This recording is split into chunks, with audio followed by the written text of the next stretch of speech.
Thanks for watching Make Me Smart on YouTube. Hit the subscribe button below and you will never miss an episode. Thing on my screen. Oh, God, I'm not ready. All right, now I'm ready. Sorry. So what? Hey, everybody, it's Kai Ryssdal. And I'm Molly Wood. Ready or not, That's this right. is Make Me Smart. That's right. The podcast about tech, the economy, and culture. And oh my God, today, shots time. We're celebrating our 150th episode. Wow. Just kidding. We don't have shots. We said I we were don't going to have have shots. It's false advertising. We are not doing Does Kai tequila have shots. shots? I do not. It's 10 o'clock in the morning, man. You kidding me? It's 10:30. Oh, my God. Don't be such a baby. Yes. Well, all right. Look, had it been 11, we'd have been drinking, but we're not. Yeah, be shots galore. Anyway, congratulations yes. to us, and thanks for, Yay. listening. Thanks all for this hanging time. in for these many years. Many know. years. Like 3? Look at 3 us years? still Something like going. that. Craziness. In which we have done lots and lots of stuff, and we're going to do more of it today. Yes, Ms. Wood? Are we? We are going to do more of it today. This is, this is a topic that I talk about constantly because I live in the San Francisco Bay Area. And however, though, I don't want to make it seem like it's only a Bay Area story. If the Bay Area is the platonic example of the nightmare that is the housing situation writ large in America, we want to have the conversation about all of it, the ramifications of the affordable housing shortage, the fact that shelter is in fact a basic survival need for humans, that there is in fact not a single state in America right now where a person making minimum wage can afford a 2-bedroom apartment on his or her own.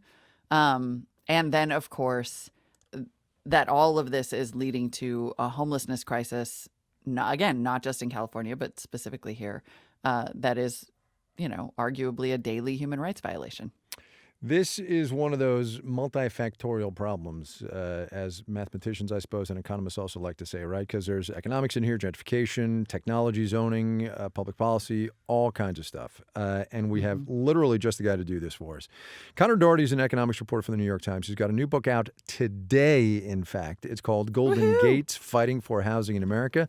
Conor, thanks for coming on the pod. Thank you so much. I'm so happy to be reunited with my former colleague, Molly Wood. Erstwhile colleague. I Molly Wood, know. yes. Full She disclosure. used to sit next to me. Connor was my guys. homie at the New York Times San Francisco bureau. You guys should know too. This is a magical thing about Connor, who was hired to, I believe, cover Google. Oh, is that right? And Oh, that's so yeah, fun. right? Weren't you? Is that right? And then you basically were Yes, like, nah, and I'm gonna do this other yes, thing. exactly. Yeah, I kind of that's just kind of an origin story of the book, which is that I was in an interview with Jeremy Stoppelman of Yelp, who, as we all know, his favorite topic is how much he hates Google. And at the end of the interview, I just asked him a question or two about housing because I knew he was interested in it. And he said to me, "Oh, I've been recently giving money to this activist who runs this group called BARF, the Bay Area Renters Federation." He was like, "She's kind of kooky, but I don't know, I like her," and I gave her some money. And I thought, this is very strange. So I went and met this woman, Sonia Traus, who's kind of become the leader of this nationwide YIMBY movement. And that was the origin of the book. I mean, it's taken quite a lot of twists and turns since then. But that, in some ways, that was the day that it started. That's fantastic. That's such a good reporting story. I do love the origin story of this book. Give us a sense, would you, to get to the nuts and bolts of how bad the affordable housing crisis is in this economy right now? I mean, it's so bad, right? It's like 1 in 4 renters spends half their money on rent. I think about 4 million people spend 3 hours driving to and from work.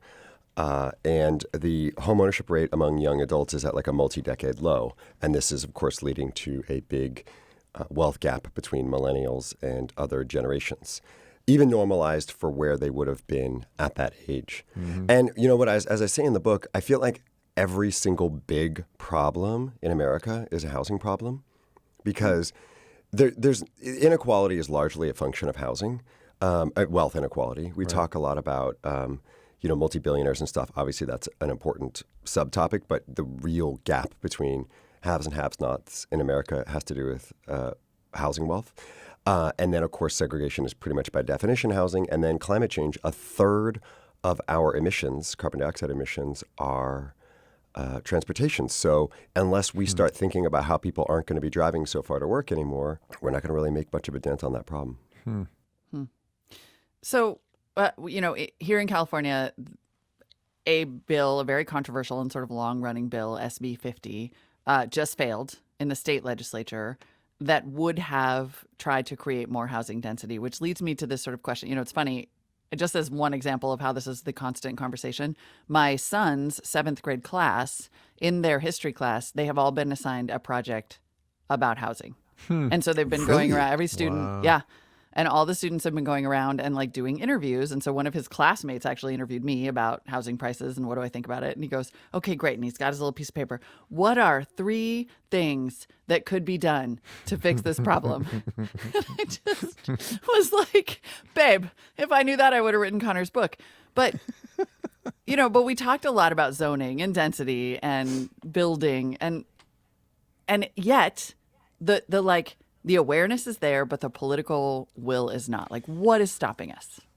Well, will is stopping us, as you say. I mean, one of the things that I thought was so fascinating, one of the reasons I wrote the book is I found all these people talking about this problem as early as the mid-'70s. And so, of course, I asked the question, like, why, just what you asked, right? I mean, and I guess the answer is it's very hard to have a constituency of people who don't live in a house yet. I mean, just think about that, like, weird conundrum in your mind. Like, you have to get angry about a house they would have built theoretically and you might have lived in. That's just a very hard thing to build a constituency around if you just, it's just self-evident, right?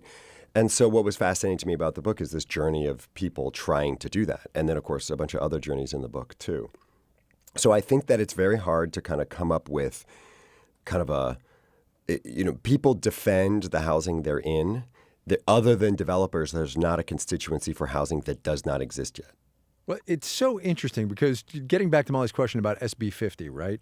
If that bill, which allows for taller buildings near transportation hubs and encourages that kind of density, if that can't pass in California, the bluest of blue states, what hope is there? Blue has a lot of shades, right? As we kind of talk about in the book, there's one of the things I kind of talk about in the book that I found fascinating is like there's this schism between like old school environmentalists who are much more like open space, dog park, trash pickups, and then a kind of a new, more modern environmental kind of movement, which is much more climate focused and kind of more holistic and large and they think of cities, big, gross, grimy cities as the greenest kind of thing because they're, of course, preventing land destruction elsewhere. So I think sometimes, on top of that, people vote with their interest, right? Like people, if you have a neighborhood that you like and you bought into it sort of with an expectation that it wouldn't change all that much, you're going to defend that. And I guess I sympathize with that. But as you guys both alluded to at the top of this, at the show, like this is a disaster. When you, me, Molly, any of us walk around this state right now, walk or drive, you see a scene that shakes you and makes you very sad. It looks like a hurricane or a crazy earthquake or something, a disaster came through our state. And so I think we're kind of past the point of thinking about this super deliberately. Let's sort of break down, which you do. Let's sort of break down the constituencies that you talk about. Like there was this movement you mentioned at the top, this woman who founded, the YIMBY, the Yes in My Backyard movement. Talk about the kind of philosophical shifts that are necessary and they're starting to happen. You describe her as somebody who wanted to portray people who were, no in my backyard as instead of being people trying to preserve a nice suburban way of life, like selfish hoarders. Like how big a shift is this, Yeah, I mean, I think when you look at younger millennial generation today, I mean, it's not to say they'll never move to the suburbs and have kids, but right now they have like an ethos that more housing is good. And it's fascinating. So I go, as you may as well, Molly, I go to the Rockridge Farmers Market every once in a while. And there is at DMV, and there is a 19-story building that they want to build on the California College of Arts. A 19-story building they want to build on an old college campus. And there's, of course, a booth at the farmers market where people say, stop the building, stop the building.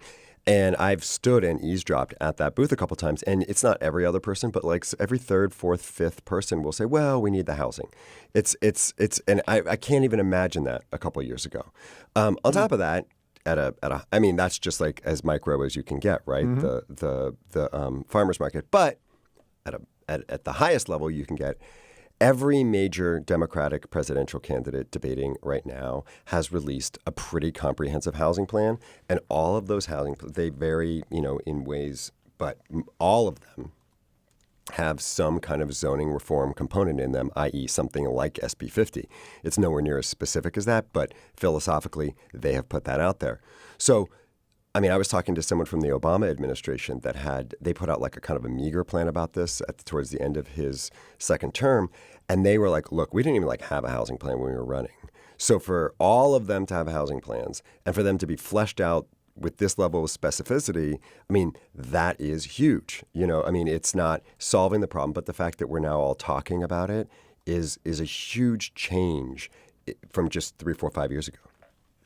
Okay, here I come. You ready?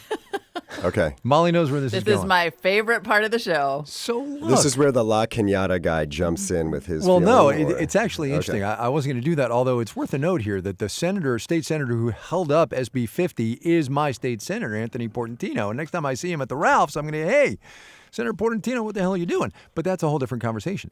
Where I was going to go was, now what the hell do we do? Yeah, I mean, I get this question a lot.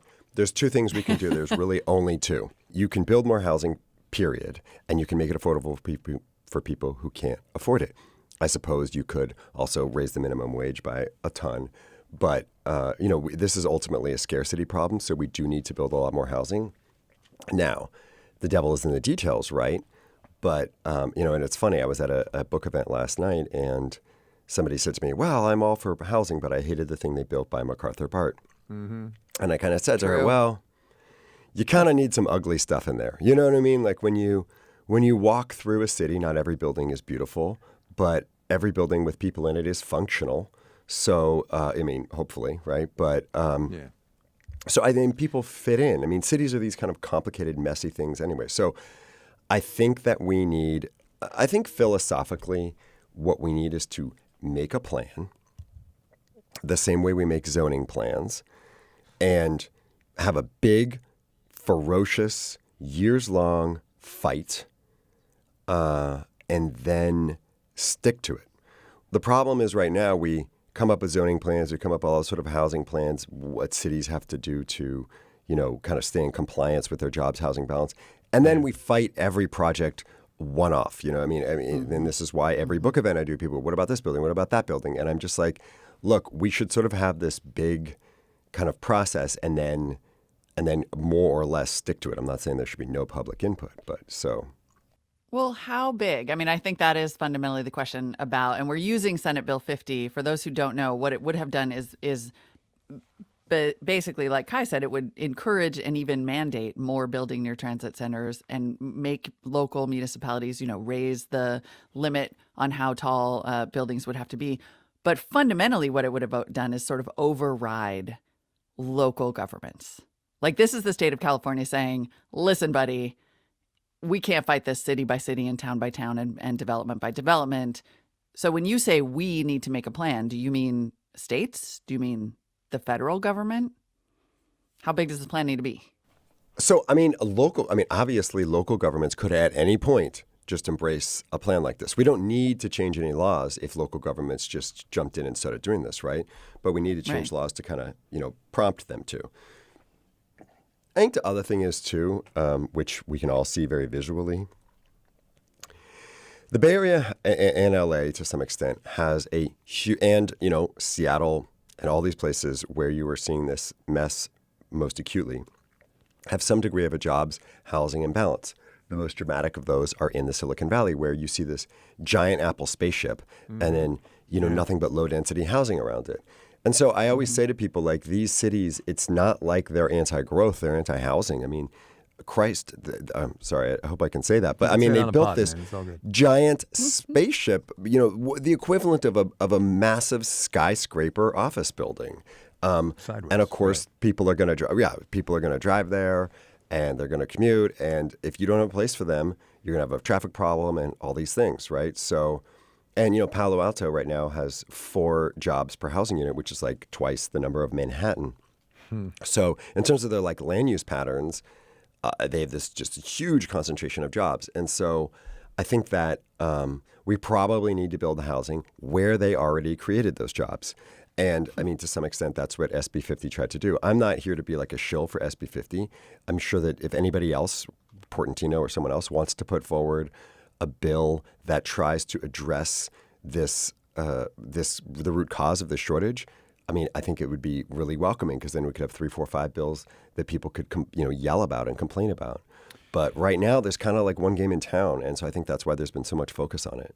It's interesting, though, that you say we need to have a loud, years-long fight, because that's all we're having in this country right now, right, is loud, years-long fights. Healthcare most specifically, but pretty much anything else as well. And I wonder if the housing thing isn't going to get lost in the shuffle. It is the only thing anybody cares about in California right now. Polls bear that out. Housing and homelessness are number 1 and 2. So essentially, they're above jobs, the economy, all these things. And this is starting to filter to other cities. I was just in Minneapolis, which, though definitely a regional center in a really prosperous city, is clearly much more affordable than the Bay Area. I was at an event at the Federal Reserve there. They would not stop talking about it. All the same problems were there. So, I think that what's fascinating to me is kind of this dichotomy. You are hearing the Democratic presidential candidates put housing plans out, but they're not like vociferously debating it during the televised debates. I think there was one question about it, and it was, they just kind of like bounced off. But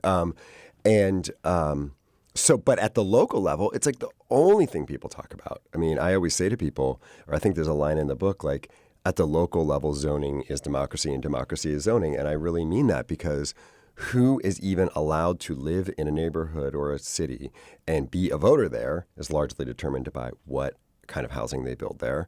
And then, of course, once they start arguing over the kind of progression of their city, they're usually arguing over some version of development. So, I mean, at the local level, this is the only thing that matters. Conor Dougherty, former Are you coworker, sure, Molly? Are you sure? I know, is economics reporter for the New York Times and just released Golden Gates, Fighting for Housing in America. Conor, thanks so much. Thank you guys so much. Yeah, I'm going to stop Portantino next time I see him around and say, hey, Anthony, what the what? That's such a fascinating, I love the idea that this is like the shift in philosophy, which is that at some point it would have been completely, I mean, it is like totally normal to go to a zoning meeting and have people say like, no, we don't want affordable housing, we don't want this. And now there is really this kind of generational shift, because it is, I mean, like Conor said, it is a blocker to progress on almost every level, even at the level of democracy, which, wow. One of the things we didn't touch on too terribly much talking to Conor was the ramification, the visible impact of what an affordable housing crisis means, and that is homelessness. Specifically here in Los Angeles, it is incredibly visible. There is, of course, Skid Row and its very present manifestation of the housing crisis. Also, though, in a lot of other areas in town around here, you can see them, including in one place called Echo Park, which is, as it says, a little park right next to a lake. In fact, on my way downtown. Just last week, the city did a sweep there, basically bringing in trucks and sanitation workers and forcing people to pick up their tents and move on. Sam Anderson went over there to check it out. Here's part of the tape he got. Tell me your name. Jamshid Manjili. They call me Jam. How old are you? 56 years old. Too late to be living on the street.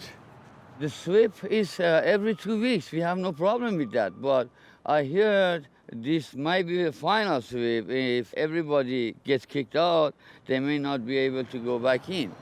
I just wait till they leave 11:30, then I go to my tent, crawl into my tent. That's not a life, So the police were here last night and you were sort of waiting for them to leave before you went to sleep? Yes. I mean, they are friendly, but still, I'm not here by choice, Right.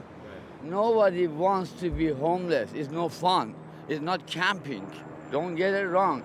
This is because people say, oh yeah, you brought on yourself. No, things can happen to every one of us. It's terrible to be homeless, believe me. I could never get used to it.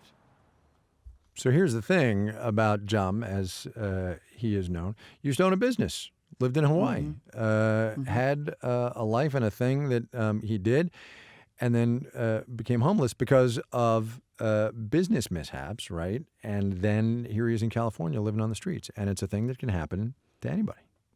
Yeah, and I think that's the part where that realization is starting to become so clear. And the fact that, housing policies that have been historically racist contribute to the fact that it's certainly in and around Oakland and the Bay Area, something like 70 or 80% of homeless people are Black and brown.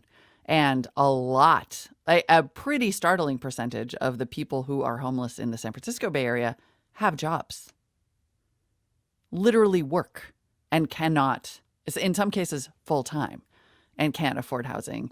And, housing advocates and homeless advocates are saying that the sort of well of compassion is running dry, that donations to food banks and homeless shelters are down because it's such a profound quality of life issue for everyone. Obviously, the people who are homeless, but also the people who are saying, like in San Francisco, people are putting boulders in front of their houses so that people won't put tents there. I mean, it's just it is devastating cities and devastating human lives. And it just is like so fundamental that we wanted to make sure we did not leave that part out of the conversation. So tell us what you think. First of all, about the conversation we have with Conor, but also the bigger picture, your experience with affordable housing, or perhaps worse, if it has befallen you, happened to you. Let us know. Make me smart at marketplace.org. Send us an email, voicemail, take your pick. We're coming back. Oh, I had mine. Wait, Where'd it go? I had mine in there. Where'd it go? Where is it? I object. I have been waiting all censored. morning. All right, well, I'll get it while you do your thing. Picking one All of right. two. Last week we talked about the Internet of Things. I am losing track of time. I am unstuck in time, friends. But recently on the pod we talked about the Internet of Things, and so I just wanted to point out this like incredible thread that popped up on Twitter over the weekend of this poor woman who was off on a trip with her family using a rental vehicle that you can only start with an app. Which is nutty.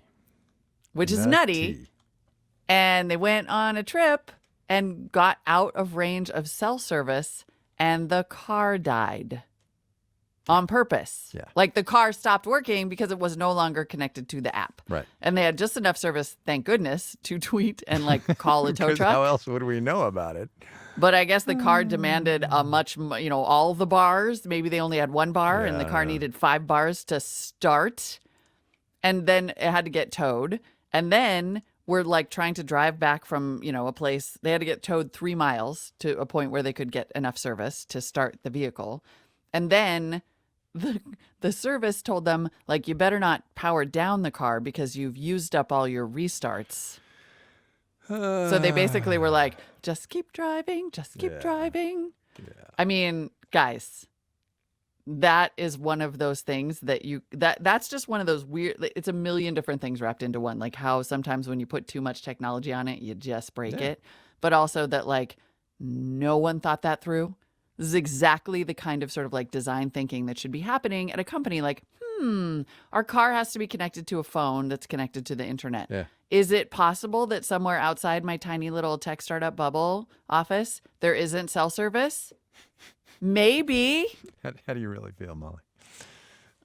It's astonishing. How do you really feel? Yeah, it's astonishing.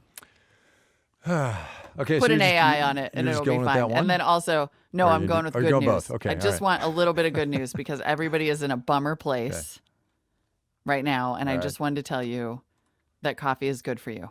The end. Didn't we know that? Stop freaking out about, I don't know, like I still know tons of people have quit and the blah, blah, blah. In moderation, coffee seems to be good for most people. And by moderation, incredibly, scientists mean 3 to 5 cups of coffee. Really? Which I'm is good not then. moderation I'm good. in my That's opinion. great. Yeah, we're golden. Wow. People that's thought it bananas. was like a carcinogen and then the caffeine makes them feel bad and the this and that. No, coffee's good for you. Enjoy it. Stop freaking out. You're welcome. I'm taking that one, and I'm going for a cup of coffee as soon as I get out of the studio. Stoked. All right, what you got? Well, so mine is under the guise of Apple warning about coronavirus hitting its revenue and its earnings for the present quarter, which is to say the one that ends in 6 weeks, 5 weeks, because of the coronavirus, as I said, COVID-19 as it's called. The issue of a supply shock. And I just think it's really interesting that after a whole bunch of worries about demand shock, that is to say consumers in this economy may be slowing down at some point, because they've been, bearing the brunt of economic growth for 10 years now. That is to say, consumers demand buying things, they want things. What we have here is a supply shock. Apple says it's not able to make enough of its fancy phones and gizmos because basically China is shut down. And that is a supply shock, and it's going to be really interesting to see how that plays out. So supply shock means... Like, there ain't no supply. You might want to buy stuff. Yeah. You might want to contribute your 80% of GDP, but there's nothing to buy. Right. Wow. Now, look, I mean, American consumers still have plenty of demand, and also Chinese demand is going to become a problem for Apple if this thing goes on too much longer. But the idea that they can't make their stuff now because of the coronavirus is a huge deal. Huge deal. Yeah. Which we are not used to hearing about. That's Black Swan, buddy. I'm stealing your line. That's what I'm I not said. stealing your line. That's what I'm I giving said. you the credit for the line. Thank you. Did you hear when you were out? I hosted on a Friday, and I was like, I'm pretty sure if Kai were here, he would keep this question thread that's going. Correct. I don't listen when I'm out. It hurts me too much. I can. Thanks a lot, man. You or anybody, sister. You or anybody. I'm right here, bro. That is it for the news fix. But don't forget that you can listen to us whether it hurts you or not through your smart speaker. Just tell your Echo device to make me smart, and you will get daily explainers from Kai and me. It's just a little update. They're fun, too. There's a lot of puns in mine. Just saying. I haven't done one in a while. Puns. I need to do some more, actually. Yeah, anyway, okay, moving on. too. Yeah. Anyway, mailbag. Hi, Kai and Molly. This is Brent in Detroit. This is Rebecca from Baltimore. It was great to hear comments on my question about GDPR. I wanted to put in my vote. I want to discuss a slightly different but maybe related thing. 2 weeks ago is when it was that we talked about the Internet of Things and what happens when every little thing gets connected to the internet and you drive out of cell phone range and your car dies.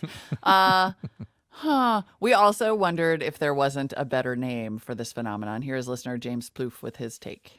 Hey, Kai and Molly. This is James from Flint, Michigan. I really enjoyed your program on the Internet of Things, and I think until we can find a better name, we should actually use the German translation, which is Internet der Dinge.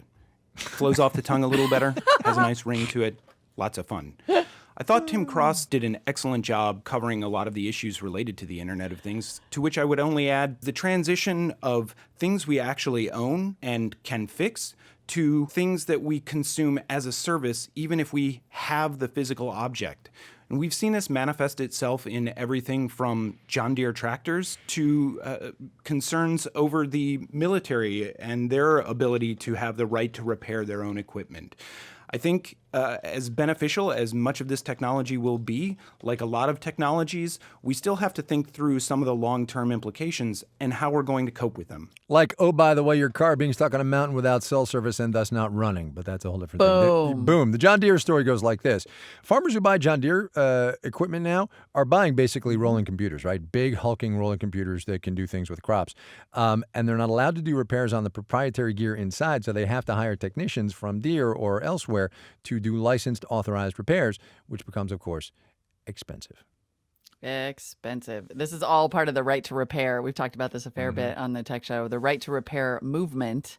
Farmers hack their own tractors, and like it applies to cell phones and things too. Internet der Dinge, by the way, I just want that to be like just become a little isolated piece of audio that producers can just toss in at will, because that is amazing. Internet der Dinge. Okay. Last week's show was about that's like that's like, please don't say Dinge again. But I'm gonna. Last week's show was about stakeholder capitalism. Last week's show was very serious. Stakeholder capitalism and corporations calculating in costs like climate change when they make business decisions. Listener Colin Forbes sent in this question about that. Hi, Kai and Molly.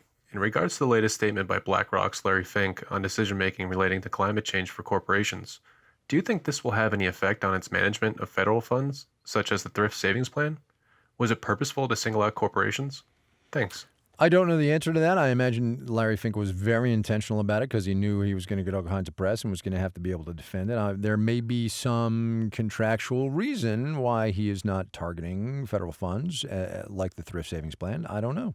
I don't know what the Thrift Savings Plan is, but it feels like something we could look into and get you an answer next week. It's the full disclosure here. I have one from my days in the State Department. It's the federal government's 401k, basically.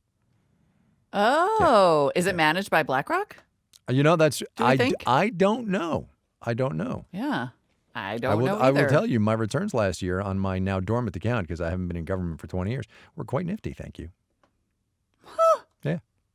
But that's the market, right? I mean, you look at the market. That's the market. Oh well, yes, true. Fascinating. Okay, I like totally want to know more about this. Anyway, sorry about the lame answer, but we'll find out. We'll get more info. Oh. All right, take it. I'm gonna take it. The Make Me Smart question this week, the answer to it actually comes from Jennifer Hasselberger, and it applies to the show today. Here you go. Hi, Kai and Molly. This is Jennifer Hasselberger calling from Berkeley, California. Something that I thought I knew but was wrong about was how we need to approach chronic homelessness. Like many children of the 1980s, I was taught that drugs were the root of all problems, and that you have to address addiction before you can help with any other issues in a person's life. Unfortunately, being clean became the main requirement for accessing social services like housing or medical care. We did this in the belief that in order for someone to overcome their addiction, they had to hit rock bottom. What I know now is we don't need to wait for people to hit rock bottom. Instead, if we approach addiction as a disease characterized by periods of remission and reoccurrence, we can help affect all sorts of positive changes in a person's life. We can get people off the streets, address co-occurring medical and mental health conditions, reduce violence. However, working for an organization that does this kind of work here in the Bay Area, I can tell you that the biggest obstacle to achieving these positive changes remains the many policymakers who still believe, like I used to, that the people most in need haven't hit rock bottom yet.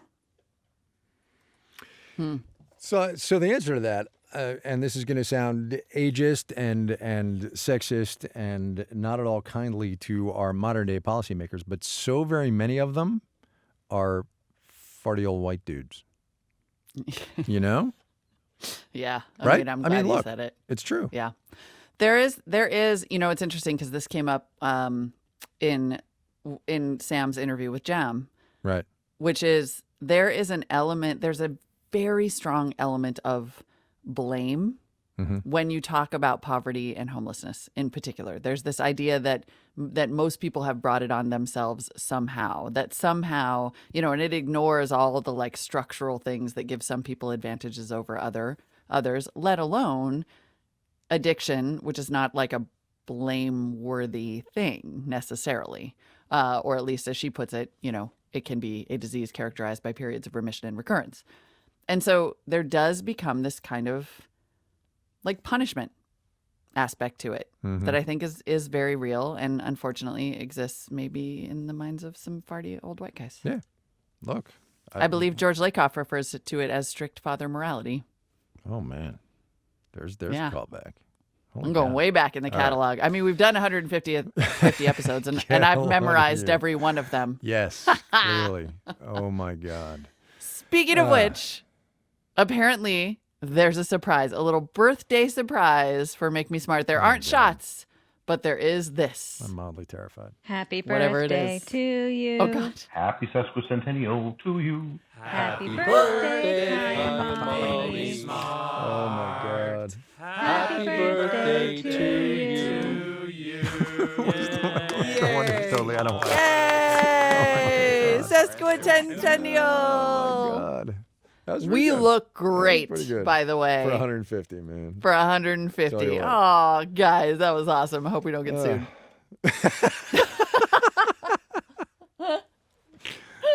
Oh, God. That was kind of a buzzkill. I'm really sorry. Guys, thank you. That was the best. That was awesome. That is it for this week's podcast. Please make sure to sign up for our weekly Make Me Smart newsletter because it's wonderful. It comes every Friday morning. It will make you smarter for sure. You will learn something every single week. Go to marketplace.org/newsletters to sign up. Do it now. Do it now. Do it. Pull the car over. Really? All right. I don't know. I wonder where people listen.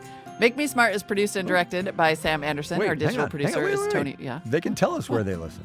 They can write this and Tell us where you Yeah, listen. just Yeah, as is it like your bike pure ride or your curiosity. run? Yeah. Yeah, I just am curious. Yeah. What's our email address again? Make me smart at marketplace.org. Yes. Yeah, got it. Right. Anyway. Our digital producer is Tony Wagner. Our senior producer is Jody Becker. I believe maybe you've heard some of these voices singing most recently. Thanks to our video producer, Ben Heathcote, our video intern, Ethan Peretz, and thanks to writer-producer, Erica Phillips. This week's program was engineered by Drew Jostad. Our theme music was composed by Ben Tolliday and Daniel Ramirez. The executive director of On Demand is Sitar Nieves. The senior vice president and general manager is Deborah Clark.